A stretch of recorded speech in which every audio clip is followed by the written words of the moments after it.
श्लोक नंबर 15 से।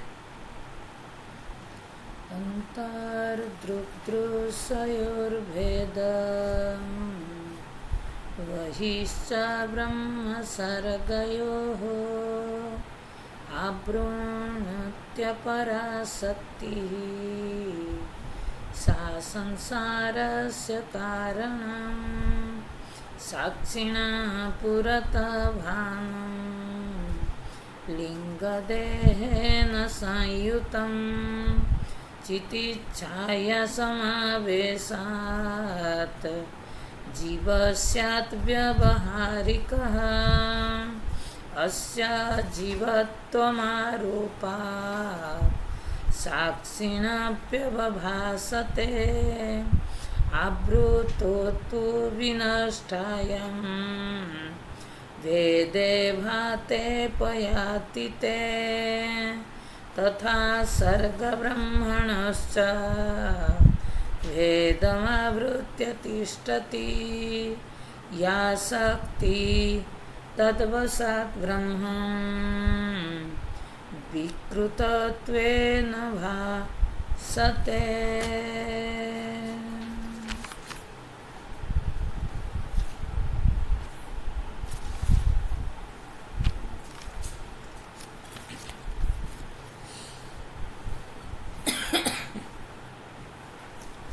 वेदांत के अनुसार सृष्टि क्या है, इस बात को हमने देखा। जिस सृष्टि में हम आसक्त हैं, सृष्टि मतलब क्या? नाम रूप का विस्तार, जिसको आप जगत कहते हैं, सृष्टि कहते हैं। सृष्टि मतलब जिसको हम सृजन मान करके बैठे हैं, उस पर अगर विचार किया जाए तो वो कैसे दिखता है, कैसे है, तो विचार से ये सिद्ध होता है सृष्टि विवर्त रूप है। विवर्त मतलब विपरीत दर्शन, मतलब सृष्टि केवल एक दृष्टि है। इसीलिए मैंने बार बार कहती रहती हूँ, जैसा दृष्टि ऐसा सृष्टि। मतलब दृष्टि ही जैसा मुझे दिखता है मैं ऐसा कह देती। अगर सृष्टि कुछ होता, वास्तविक होती, तो सृष्टि में जो नाम रूप हमें दिख रहा है, हर नाम रूप सबको एक समान दिखाई देता। हर नाम रूप, 5 व्यक्ति जब एक नाम रूप को देखते हैं, पांचों का दृष्टि में अलग है। तो इसका मतलब क्या? इस विषय में शंका है। किसी भी विषय में मतभेद कब होता है? जब उस विषय में संशय पैदा होती है ना? बिना संशय से अलग अलग मतांतर नहीं होगा। इसीलिए जीव जगत ईश्वर को लेकर के जब मतांतर पैदा हुआ, तब हमें जान लेना चाहिए इस विषय में कुछ शंका है, और उस शंका का समाधान कैसे होगा? प्रमाण से होगा। शंका हो रहे हैं मतलब क्या? कि इन लोगों ने जो बता रहे हैं ये प्रामाणिकता से नहीं। किसी भी प्रामाणिक वस्तु को समझने के लिए उसका आधार है, जो बार बार मैं कहती रहती हूँ, श्रुति, युक्ति, अनुभूति। हम किसी दर्शन को खंडन नहीं करते। हर दर्शन का मान्यता को हम यही पूछते हैं, किस प्रमाण से आप ये कहा कि सृष्टि पंचभौतिक है? किस प्रमाण से आपने कहा सृष्टि प्राकृतिक है? ये सब है, लेकिन इसके पीछे मूल में भी और कुछ है। प्रकृति का मूल में कुछ है, पंचभूत का मूल में कुछ है। पंचभूत आया कहां से? पंचभूत है कैसे? जैसे मैंने बार बार भागवत का दृष्टांत देती, ब्रह्मा जी ने आए, सृष्टि रचना की। हम ब्रह्मा जी से आए, सृष्टि रचना की, यहां से शुरू कर देते हैं। आगे एक कदम बढ़ना चाहिए ना। ब्रह्मा जी आए तो कहां से आए? आकाश पुष्प, मतलब मिथ्या। मूल क्या है? असंभव घटना, माया। आकाश पुष्प शब्द का अर्थ क्या है? माया। मतलब है नहीं। ऐसे जगह से आया तो फिर ये है कैसे हो जाएगा? उस तरह हम पंचभूत कहते हैं, प्रकृति कहते हैं, पुरुष कहते हैं, कर्म कहते हैं, ठीक है, ये सब है एक जगह पर, लेकिन ये आया कहां से? इसका मूल जड़ क्या है? माया, अविद्या। माया मतलब क्या? मिथ्या। माया मतलब क्या?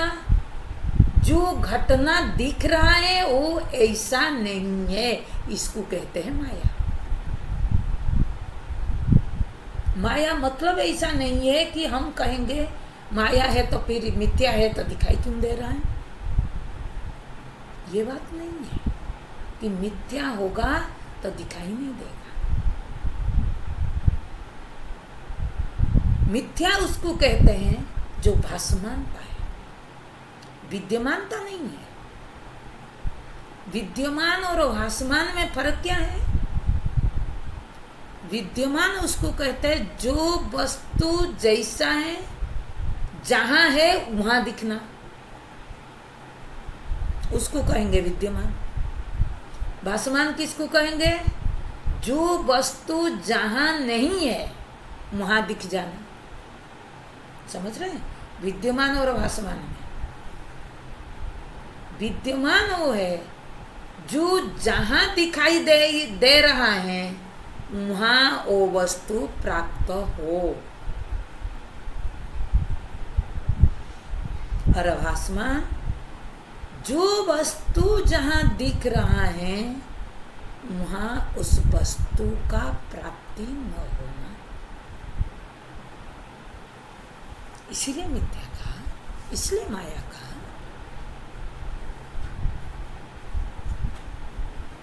आत्मा वस्तु आत्मा में ही दिखाई देता है।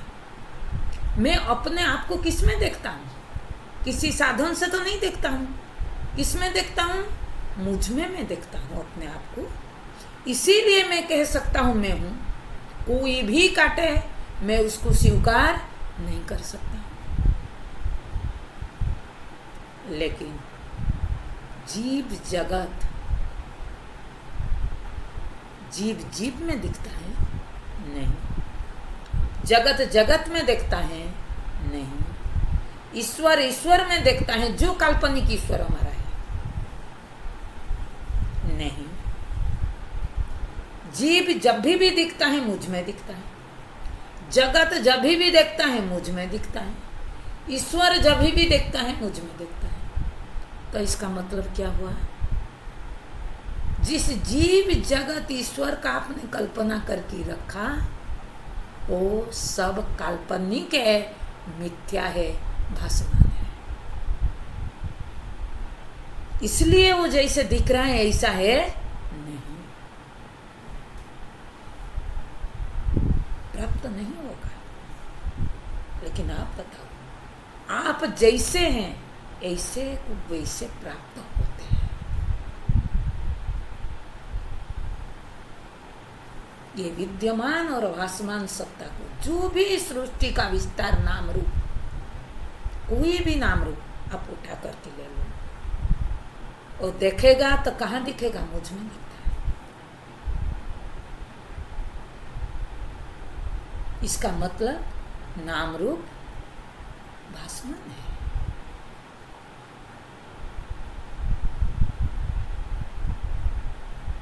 और वो नाम रूप का सत्ता क्या है? भास रहा है, लेकिन उसका सत्ता कौन? कोई चीज अगर भासता है कहीं, विद्यमान सत्ता से भासमान सत्ता, ठीक, विद्यमान सत्ता में भासमान सत्ता भासता है। जो चीज जहां भासता है उस चीज से वो भिन्न नहीं होता है।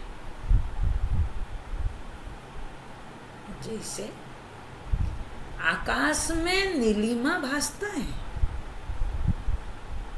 आकाश से भासमान नीलिमा, ध्यान देना, मैं बाहर नीलिमा बात नहीं कह रहा।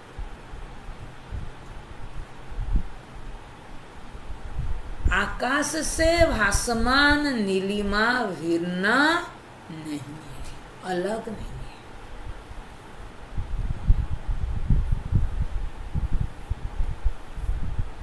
मृग मरीचिका, सूर्य किरण जलवत प्रतीति हो रहा है।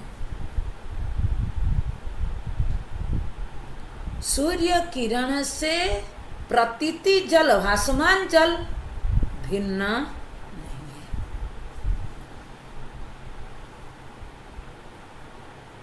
रज्जु में सर्प, रज्जु से भासमान सर्प भिन्न नहीं है। जितना रज्जु उतना सर्प दिखता है ना, नहीं, उससे बड़ा नहीं दिखता। तो इसका अभिप्राय ये हुआ, विद्यमान सत्ता से भासमान सत्ता भिन्न नहीं है। अगर मुझ में जीव, ध्यान देना, अगर मुझ में जीव भास रहा है, जगत भास रहा है, ईश्वर भास रहा है, तो इसका अभिप्राय जीव जगत ईश्वर मुझसे भिन्न नहीं है। ऐसे तर्क चाहिए सिद्ध करने के लिए। किसी भी दर्शन के पास नहीं है, तर्क का अभाव है। इसीलिए सारे दर्शनों ने जो कुछ कहा वो मान्यता है, ज्ञान नहीं है। सृष्टि के विषय में उनका केवल अपना खुद का अवधारणा को उन्होंने उपस्थिति किया।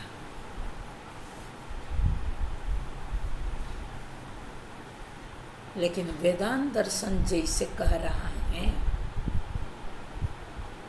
वो हम युक्ति से भी, अब युक्ति से सिद्ध किए, और ये बात हमको अनुभव में भी आता है। कैसे?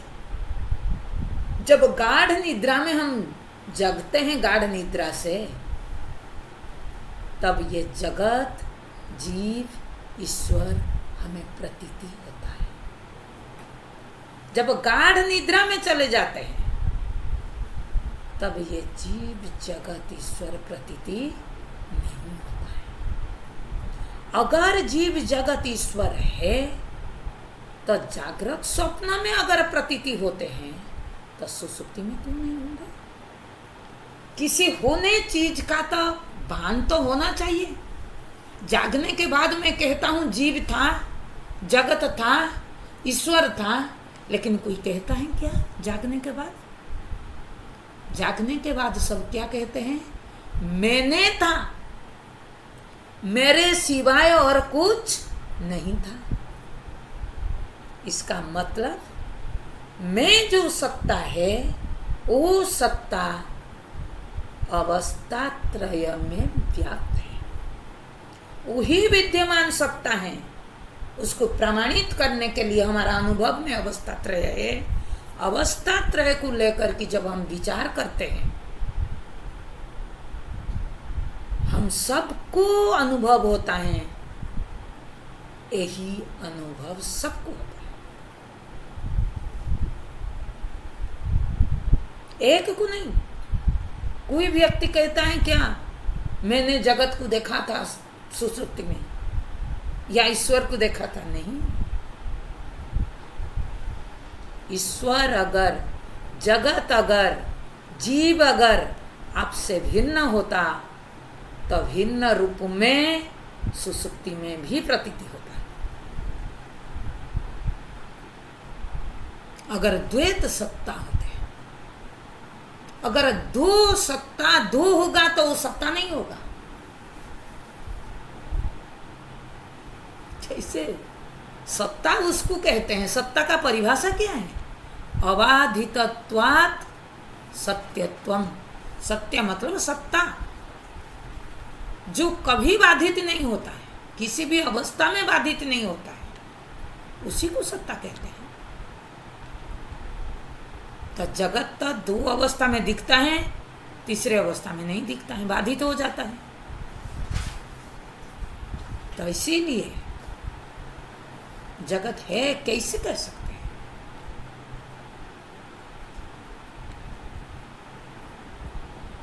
और जगत है ये हमारा अंदर कहीं ना कहीं स्वीकृति है, इसीलिए जगत के प्रति हम आकर्षित होते हैं। आकर्षण का केंद्र बिंदु असत वस्तु कभी नहीं हो सकता है। हो सकता है? आप बताओ, किस चीज को व्यवहार में आप जब बता रहे ये मिथ्या है, मतलब क्या? हाथ ऐसे हिला देते हैं, मतलब आप उसको छोड़ देते हैं, पकड़ते नहीं ना।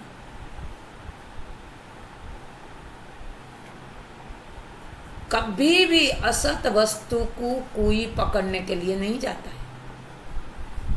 कभी भी कोई दुख रूप वस्तु को पकड़ने के लिए नहीं जाएगा। कहीं ना कहीं जगत में हमारा सुख बुद्धि है, सत्य बुद्धि है,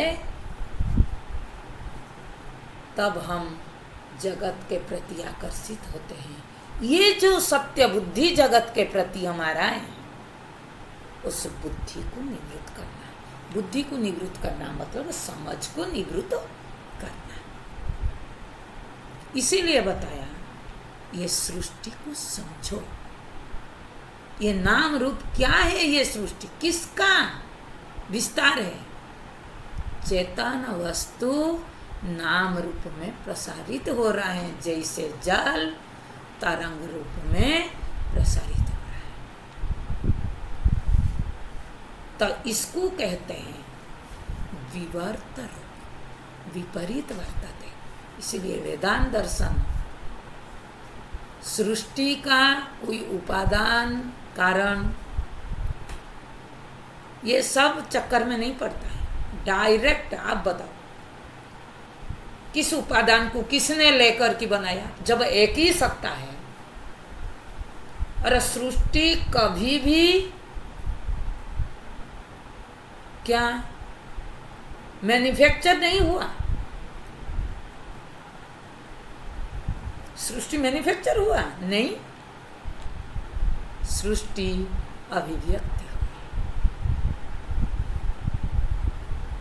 अभिव्यक्ति मतलब वही अभिव्यक्ति तब होता है जहां पर जो वस्तु बिना विकृत हुए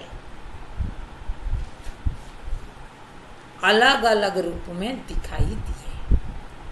हम नहीं कहेंगे कि मिट्टी का अभिव्यक्ति रूप घड़ा है। क्यों?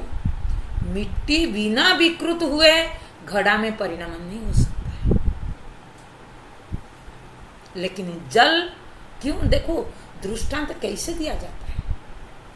आप यहां बोलोगे हमें मिट्टी का दे, तो नहीं हो सकता है। क्यों? मिट्टी में अभिव्यक्ति रूपता देख रहे हैं। अगर इतना ज्ञान नहीं होगा आप तो कोई भी दृष्टांत उठा करके पटका दोगे, है ना? नहीं है। मिट्टी में विकार है। मिट्टी जैसा को वैसा रह करके घड़ा रूप में दिखाई नहीं दे सकता है। सोना को भी दृष्टांत नहीं ले सकते हैं। क्यों? सोना में भी विकृत होकर के सोना गहना में परिवर्तित होता है। लेकिन स्वप्न को आप दृष्टांत ले सकते हैं। स्वप्न में मैं बिना विकृत होकर के जगत रूप में, स्वप्न पुरुष स्वप्न जगत रूप में प्रतीति होता होना नहीं, अभिव्यक्ति होता हूं, वो अभिव्यक्ति रूप है।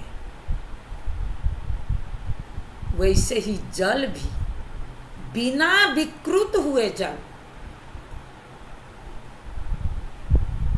तरंग फेन बुदबुदे रूप में अभिव्यक्ति होता है।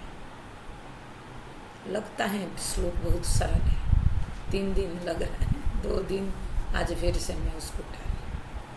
इसको जानना है। सृष्टि ऐसा विषय है, हमारा सामने विषय क्या है? इस जगत को समझना। समझा नहीं तब इसको पकड़ करके बुद्धि में बैठा है।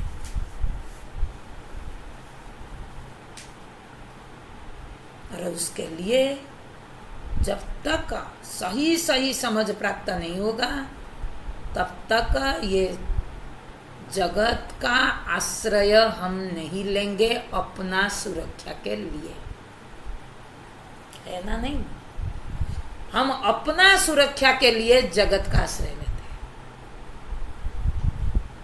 जबकि जो जगत उनके सुरक्षा के लिए आपका आश्रय लेता है। सोचो, जो जगत मेरा आश्रय लिए बिना अपने आप को जाहिर नहीं कर सकता है, उसका आश्रय मैं लेता हूं। अपने आप से जब पूछोगे हंसी नहीं आएगा? जब विचार करोगे हंसी आएगा। जगत का एक टुकड़ा घर है, बोला मेरे को रहने के लिए घर चाहिए। बिल्कुल। आप कहाँ? बोले मैं घर में आश्रित हूँ। अच्छा मुझे बताओ, घर आप में आश्रित है या घर में आप आश्रित है?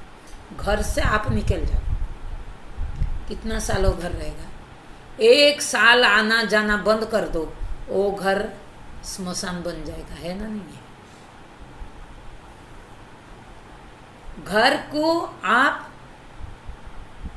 क्या मेंटेनेंस नहीं दोगे तो वो घर टूट जाएगा, है ना? नहीं। घर आपसे आश्रित है या घर में आप आश्रित हो? कोई भी चीज जिसका आपने आश्रय लिया, हमने अपने आप को असुरक्षित महसूस करके जगत बनाया। मैंने इसीलिए कहा था जीव भाव नहीं आता तो जगत का कल्पना ही नहीं होता। भगवत गीता में ही था, जीव भूत मुहाबाहु एदम धार्यते जगत। ये जीव भाव नहीं आता तो जगत कहां से आता? जगत किस लिए? जीव माने मैं अपने आप पूर्ण होते हुए भी अपने आप को अल्प स्वीकार करना। और जब अपने आप को हम अल्प मानते हैं, कम मानते हैं, तब हमको असुरक्षित महसूस होता है। जागृत स्वप्न में आपको असुरक्षित महसूस होता है। कभी गाढ़ निद्रा में किसी को असुरक्षित महसूस होता है? क्यों नहीं होता है? अपने आप को किसी से माप करके आप नहीं देखते, तभी हमको असुरक्षित महसूस नहीं होता है। भय नहीं होती है। भय किस बात की होता है बताओ? भेदे भय विभ्यति। भेद माने मैं अपने आप को एक जगह नहीं, सर्व जगह नहीं देखता हूं, एक जगह में देखता हूं तो दूसरे से अलग कर लेता हूं। जब अपने आप को दूसरे से अलग देखना शुरू करोगे तब तक भय असुरक्षा की भावना बनी रहेगी। और अपने आप को सुरक्षित रखने के लिए हमको एक जगत बनाना पड़ेगा। लेकिन आपने बनाया, पूरा दुनिया बनाया, बताओ कितना सुरक्षित है? मकान बनाया, दीवार बनाया, परिवार बनाया, किस लिए? बुढ़ापा सुरक्षित में जाएगा। शादी नहीं करोगे तो खाना नहीं मिलेगा, बच्चे नहीं होंगे, बुढ़ापा में पूछेंगे नहीं, धन नहीं होगा तो हम शरीर नहीं चलेगा। सब चीज का एक आवश्यकता है, लेकिन आश्रित होना, आवश्यकता पूरी करना शरीर के पोषण के लिए और आश्रित होना, दोनों में अंतर है।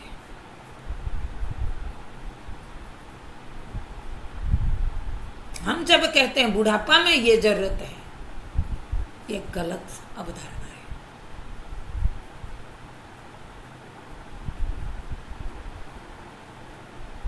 कभी भी अपने ऊपर बिना देहात्म बुद्धि रहे हम कभी किसी का आश्रय नहीं ढूंढेंगे। आश्रय ढूंढते हैं मतलब हमारा अंदर देहात्म बुद्धि है, तब फिर जगत बनाना पड़ेगा। मकान बनाया, दुकान बनाया, परिवार बनाया, समाज बनाया, राष्ट्र बनाया, बैंक बनाया, पुलिस स्टेशन बनाया। आप बताओ, आज तक कोई सुरक्षित है? सुरक्षा के लिए नए नए विज्ञान के आधार पर नए नए स्टेप बना रहे हैं। आज तक किसने सुरक्षा दिया? हम मूल में गलत में प्रवेश किए हैं। मेरे कारण वो सब सुरक्षित है। मैं हूं तब पुलिस स्टेशन रहेगा, मैं नहीं हूं तो पुलिस स्टेशन। मैं हूं तो बैंक चाहिए, मैं नहीं हूं तो बैंक किस काम की? मेरे को किसी ने मुंबई में एक बार कहा, मैंने बोली कि उल्टा आप समझ रहे हैं, अपने आप को बड़े इंटेलिजेंट मानते हैं, लेकिन बुद्धि में क्या लगता है? बैंक में हम सुरक्षित है, कहीं सुरक्षित नहीं है। बैंक को आप सुरक्षा दें, आपके कारण वो सुरक्षित है, बच कर की रहा है। इसीलिए पूरा जगत आपका एहसान के नीचे है।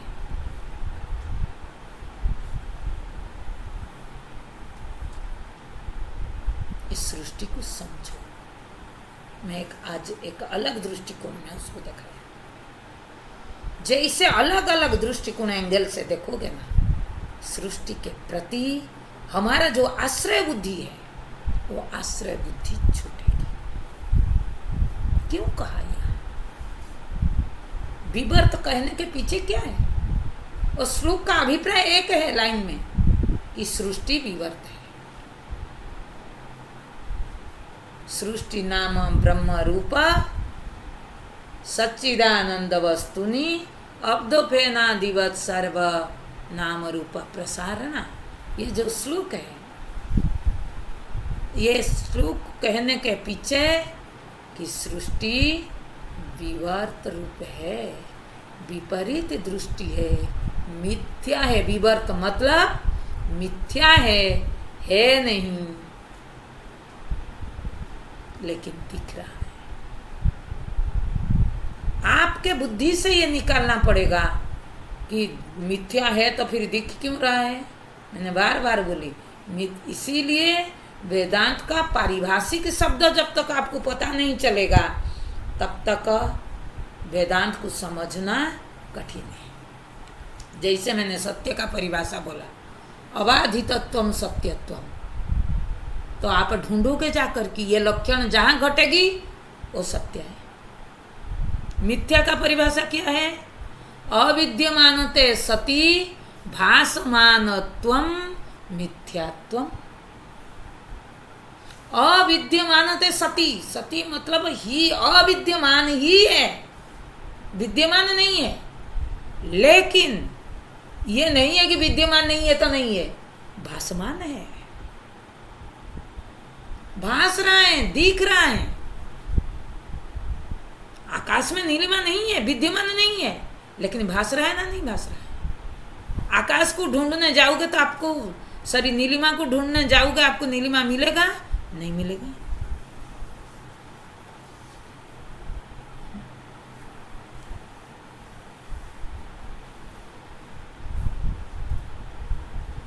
इसीलिए भासमान का जगत भी नीलिमाबद्ध।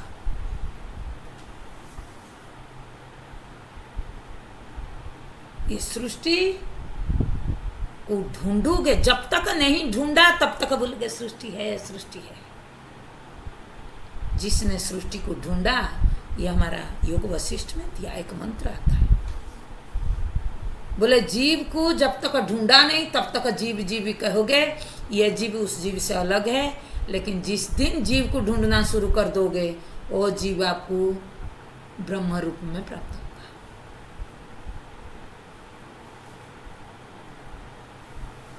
जगत को जब तक ढूंढा नहीं तब तक लगेगा यह जगत असंख्य नाम रूप का क्या विस्तार ही जगत है। बोलेगी जब जगत को ढूंढने लगोगे, वस्तु क्या प्राप्त होगा? सच्चिदानंद वस्तु में। जब हर जगह एक वस्तु है, घड़ा में जो मिट्टी है, दिया में हुई मिट्टी है, क्या घड़ा का मिट्टी दिया का मिट्टी दो है? मिट्टी एक ही मिट्टी तत्व में। भले असंख्य तरंग दिखे, लेकिन असंख्य तरंग में अलग अलग जल है क्या? जल एक है, अनेक नहीं है। और तरंग कहाँ भी है? मुझे दूर से जब दिखता हूं तरंग दिखता है, जब वो तरंग को पकड़ने जाता हूं, आज तक तरंग को किसी ने पकड़ा? जल हाथ में आता है, तरंग आता है। तरंग को पकड़ने के लिए गया, हाथ में क्या आया? जल। हम भी इसी सृष्टि को पकड़ने के लिए चलेंगे तो हाथ में क्या आएगा? सच्चिदानंद वस्तुनि। इसीलिए कहा सृष्टि नाम ब्रह्म रूप। जिसको आप सृष्टि कह रहे हैं वो क्या है? बोले ब्रह्म रूप है। मेटेरियल ब्रह्म सत्ता है। मेटेरियल पंचभूत नहीं है, मेटेरियल कर्म नहीं है, मेटेरियल ब्रह्म है। बोले ब्रह्म होते हुए ब्रह्म नहीं दिख रहा है। बोले तेरे दृष्टि में दोष है, तेरे को दिख नहीं रहा है, इसका मतलब है ब्रह्म का गलती है। तेरे आंख के सामने बादल है, तू बोलेगा सूर्य प्रकाशित नहीं हो रहा है। हम तो यही आरोप कर करके जाएंगे, है ना? आज सूर्य नहीं दिख रहा है, क्यों? बरसात हो रहा है। सूर्य को ढक लिया किसने? बादल ने आज सूर्य को ढक लिया। बादल का हिम्मत नहीं सूर्य को ढक सकता है, बादल आपका दृष्टि को ढका, जिसके कारण सूर्य प्रकाशित है तभी भी। लेकिन आपका प्रकाश, सूर्य का प्रकाश को आप देखने में असमर्थ।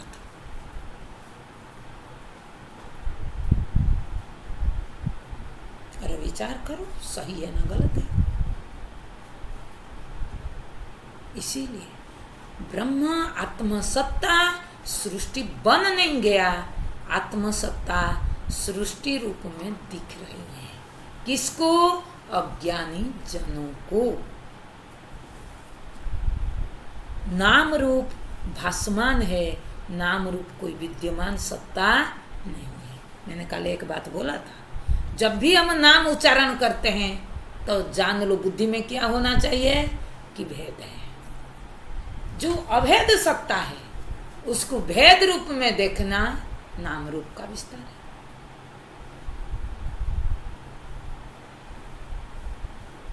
अगर भेद दिख रहा है तो आपका दृष्टि दोष है, उसको निवृत्ति करो। क्योंकि ये भेद, जो भेद दिख रहा है वो अवैध है।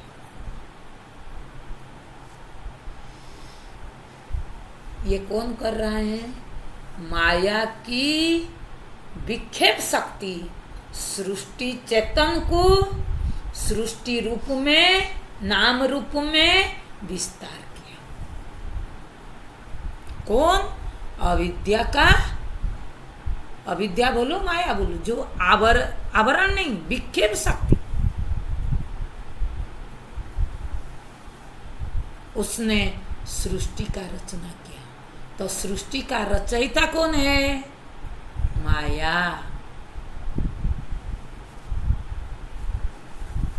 लेकिन किसमें रचना किया? जब तक जीव भाव नहीं तब तक सृष्टि का रचना हो सकता है, माया कर सकता है। पहले विक्षेप शक्ति नहीं, पहले आवरण शक्ति। लेकिन वो कह रहे हैं बाद में। अब देखो आवरण शक्ति क्या करता है आगे के श्लोक में। अंतर्दृग्दृशयोर्भेदम् वहिश्च ब्रह्म सर्गयोः आभृणुत्य पराशक्तिः सा संसारस्य कारणम्। कौन? आभृणुत्य पराशक्ति। अपरा संधि हो जाएगा तो क्या होगा? आभृणुत्य, आवृत कर रहे हैं। कौन? अपराशक्ति ही सा संसारस्य कारण।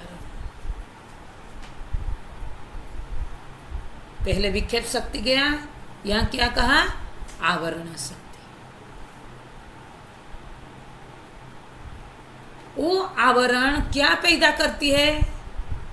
वहां क्या कहा? विक्षेप शक्ति नाम रूप का विस्तार करता है। लेकिन आवरण शक्ति क्या करती है? माया का संसार का उत्पन्न करता है। ध्यान देना, विक्षेप शक्ति जगत का सृजन करता है। ध्यान दो, संसार का उत्पन्न आवरण शक्ति करता है। लेकिन हम लोग दुनिया में जगत संसार को एक ही ले लेते हैं। मैंने कई बार इसको क्लियर किया, संसार अलग चीज है, जगत अलग चीज है। नाम रूप का विस्तार का नाम जगत है, लेकिन संसार क्या है? संबंध जो मैं मौज में। पहला संसार तो जीव भाव है, कर्ता भाव है। संसार मतलब संसरण, सरकती रहती है। मतलब अपने आप एक क्या पहचान में न रहना, पहचान बदलते रहना। किसका? खुद का। क्यों पहचान बदलता है? जो बात अभी आप बोले, संबंध के कारण। उपाधि से संबंध बना करके मैं अपने पहचान को बदलता रहता हूं। ये कौन करवाता है? बोले आवरण शक्ति।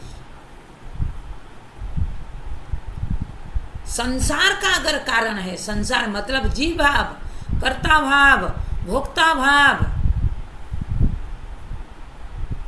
रोज हजार पहचान बदलता रहता, इसी को कहते हैं संसार।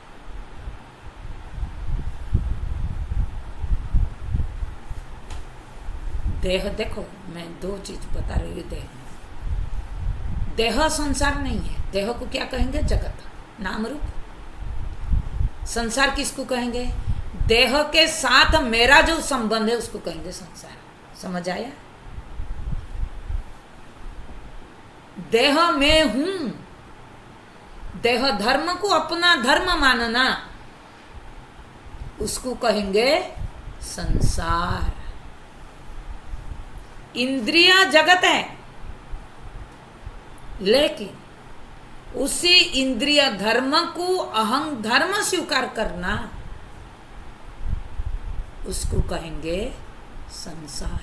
इसलिए जगत संसार में भेद है। इसलिए आप सुना होगा कि जगत ईश्वरीय सृष्टि है और संसार जीव सृष्टि है।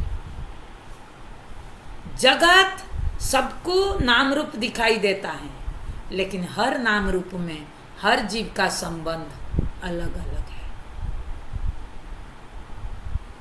क्योंकि उससे जो संबंध ईश्वरीय नहीं है, वो संबंध जीव का है।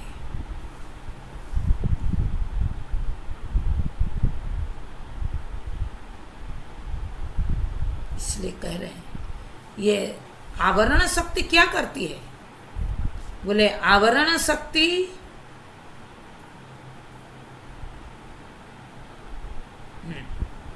अगर प्रश्न आएगा कि आवरण किसका आवरण करती है, आवरण मतलब ढक लेती है, तो प्रश्न क्या आएगा?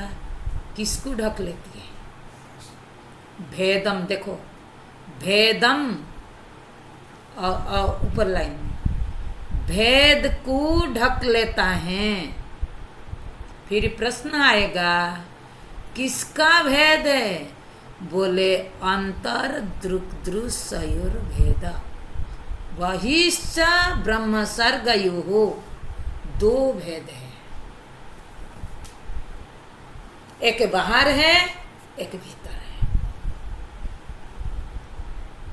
भीतर क्या है? बोले अंतः दृक् दृश्य, दृष्टा और दृश्य को हम अलग अलग पहचानना चाहिए, क्या दृष्टा है क्या दृश्य है। वो आवरण शक्ति के कारण हम दृष्टा दृश्य को पहचान में असमर्थ होते हैं। इसीलिए दृश्य धर्म को दृष्टा धर्म मान लेते हैं। देह दृश्य है, अहं सत्ता दृष्टा है। यह आवरण शक्ति के कारण हमने देह धर्म को क्या किया? अहं धर्म मान लिया। ये कहाँ हुआ? अंदर। बाहर भी एक भेद को आवरण शक्ति ने ढक लिया। क्या? ब्रह्म सर्गयो, सर्ग मतलब वो स्वर्ग नहीं, स्वर्ग मतलब सृष्टि। सृष्टि और ब्रह्म को, दोनों को उन्होंने ढक लिया। ढक करके क्या क्या मिश्रण कर दिया। कैसे? आगे आएगा, मैं पहले से बोल दे रहा हूं। सृष्टि में ब्रह्म का व्याप्ति है। सृष्टि क्या है? नाम रूप है। हर नाम रूप में ब्रह्म स्वरूप है ना? नहीं है। किस रूप में? सच्चिदानंद वस्तु में। हर नाम रूप में सच्चित आनंद है। मैंने दृष्टांत दे रही हूं। ये कुर्सी है, हम कहते हैं कुर्सी है, कहते हैं ना? नहीं है मतलब क्या? सत्ता। ये आपको मालूम पड़ता है ना? नहीं है। चित्त ज्ञान। आपको नीचे बैठने अगर दिक्कत है, कुर्सी आपके लिए प्रिय है ना? नहीं है। प्रियता, आनंद है ना? नहीं है। ये तीन हमको दिखाई नहीं देता है। हमें क्या दिख रहा है? ये कुर्सी, नाम रूप दिखाई दे रहा है, लेकिन इस नाम रूप का आश्रय कौन है? ब्रह्म। किसने ढक लिया? बोले यही माया का आवरण शक्ति ही ढकने का कारण। हर नाम रूप में ब्रह्म का व्याप्ति होने पर भी ब्रह्म की दर्शन होने नहीं दे रहा है। इसीलिए कहा बाहर ब्रह्म सर्गयो भेद आवृणुति। बाहर ब्रह्म और सर्ग का विवेक, भेद मतलब ये क्या? विवेक करना, करने नहीं दे रहा है, मिश्रण कर दे रहे हैं।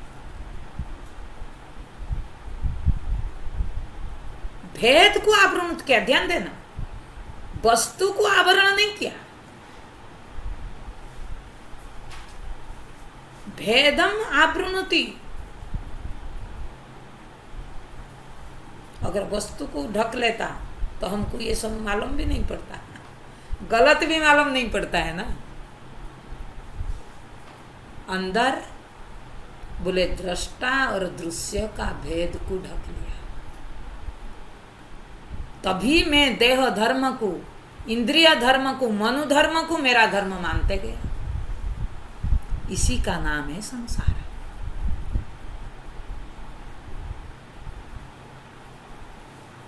बोले जो अंदर बाहर का कल्पना किसको लेकर के होता है? आप किस चीज के अंदर बाहर कब कहोगे? केंद्र में कौन है? देहात्म बुद्धि केंद्र में है ना? नहीं, आप मैं को हटा कर कि बाहर भीतर कर सकते हैं। किसके बाहर? बोले मेरे भीतर मेरे बाहर, है ना? नहीं। मेरे मतलब क्या? देहात्म बुद्धि।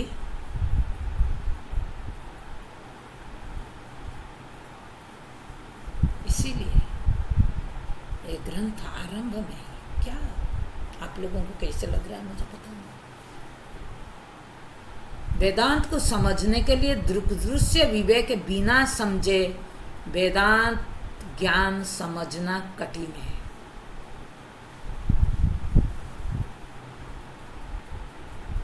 ये इतना सुंदर ग्रंथ है।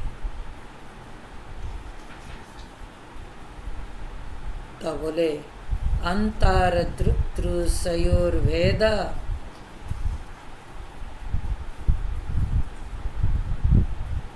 बहिश्च ब्रह्म सर्गयोः आब्रूणति पराशक्ति सा संसारस्य कारण। ये संसार जो हमारा दुख का कारण है,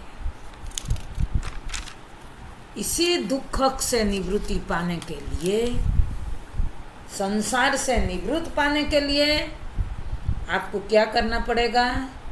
आवरण शक्ति को हटाना पड़ेगा। किसका आवरण कर दिया? वेद दर्शन का आवरण किया। जो अलग अलग दिखना चाहिए, मतलब दृश्य से दृष्टा का, दृष्टा को मैं अलग पहचानना चाहिए। दृश्य धर्म को मैं अपना धर्म नहीं मानना चाहिए।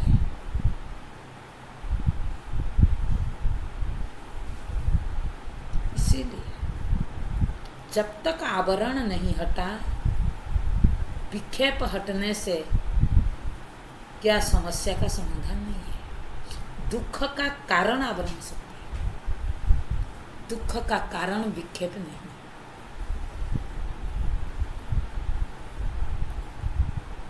इसीलिए बार बार आप सुना होगा, संसार दुख का कारण, जगत दुख का कारण नहीं।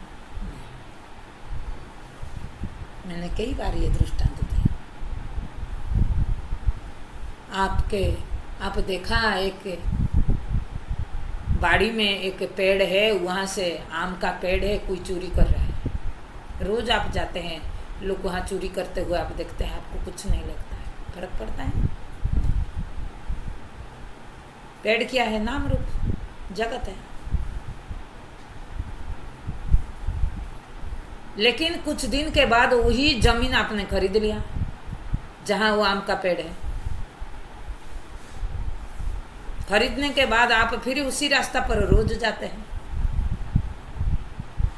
तो देखा फिर किसी ने चढ़ के आम तोड़ रहा है, तो आप चुप रहते हैं। क्यों? पहले वही आम का पेड़ था, वही जमीन था, आपको कुछ फर्क नहीं लगता था। अगर वो जगह, वो वृक्ष आपको प्रभावित करता तो पहले क्यों नहीं किया?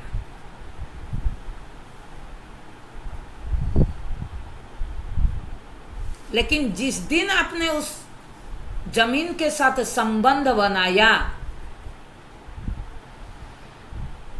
वो मेरा है, उस दिन से दुख देना शुरू किया। कोई व्यक्ति आपको दुख नहीं देता है, वो व्यक्ति को जिस दिन आप बोल देते हैं ये मेरा है, मतलब दूसरे का नहीं है, तब वो दुख देना शुरू करता है।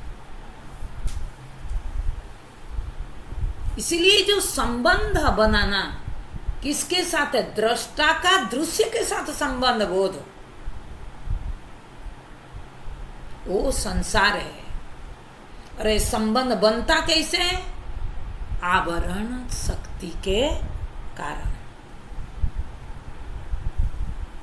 उसको हटाने से विक्षेप शक्ति का कोई दिक्कत नहीं होगा। आप विक्षेप शक्ति की आश्रय नहीं लोगे। आप दृष्टा को समझ जाओगे कि दृष्टा है क्या। दृष्टा का व्यापकता को समझोगे तो फिर आपको दृश्य के साथ संबंध जोड़ने का जरूरत नहीं है, उसका आश्रय लेने का जरूरत नहीं है, फिर दुख होने का कारण ही नहीं है। ओम पूर्णमद पूर्णमिदम्